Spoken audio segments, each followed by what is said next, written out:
சிவசேனா கட்சி நடத்தும் விநாயகர் சதுர்த்தி விழா கொண்டாட்டம்.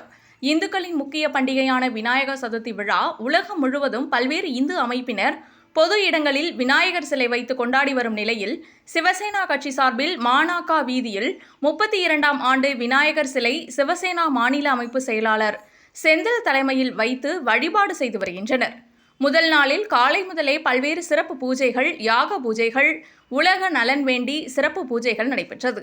மாலையில் சுமார் 500 பேருக்கு அன்னதானம் வழங்கப்பட்டது. இரண்டாம் நாளில் காலையில் விநாயகருக்கு பல்வேறு சிறப்பு பூஜைகளுடன் துவங்கி மாலையில் ஆன்மீக இசை கச்சேரி நடைபெற்றது. மேலும் இசை கச்சேரியில் கலந்து கொண்ட இசை கலைஞர்களுக்கு செந்தில் பரிசு பொருட்கள் வழங்கினார். நிகழ்ச்சியை தொடர்ந்து 500க்கும் மேற்பட்டோருக்கு இரவு அன்னதானம் வழங்கப்பட்டது. இதில் அப்பகுதியை சுற்றியுள்ள ஏராளமானோர் ஆர்வமுடன் கலந்து கொண்டனர். இந்நிகழ்ச்சியில் சிவசேனா கட்சி நிர்வாகிகள் சசிகுமார், தினேஷ், ரவி, அஸ்வின், பார்த்திபன், சந்தோஷ், ஹரி, கார்த்திகேயன், அஜிதேஷ், கோகுல், சிவகுரு, தர்ஷன், கஜேந்திரன், அகர்வின் மற்றும் பொதுமக்கள் உட்பட ஏராளமானோர் கலந்து கொண்டு விழாவினை சிறப்பித்தனர்.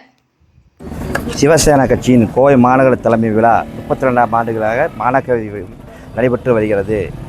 இன்று நடைபெற்ற முதலாம் நிகழ்ச்சியில் கணபதி ஹோமமும் சீர சிறப்பும் நடைபெற்றது. மேலும் 5 நாட்கள் விழா நடைபெறும்.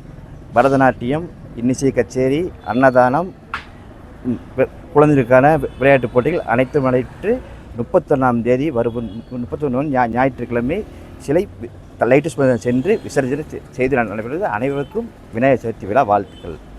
அனைவருக்கும் வணக்கம். சிவசேனா கட்சி சார்பாக விநாயகர் சதுர்த்தி நல்வாழ்த்துக்கள். சிவசேனா கட்சி சார்பாக மானாக்கா வீதியில் விநாயகர் சதுர்த்தி விழா கோலாகலமாக நடைபெற்று கொண்டிருக்கிறது.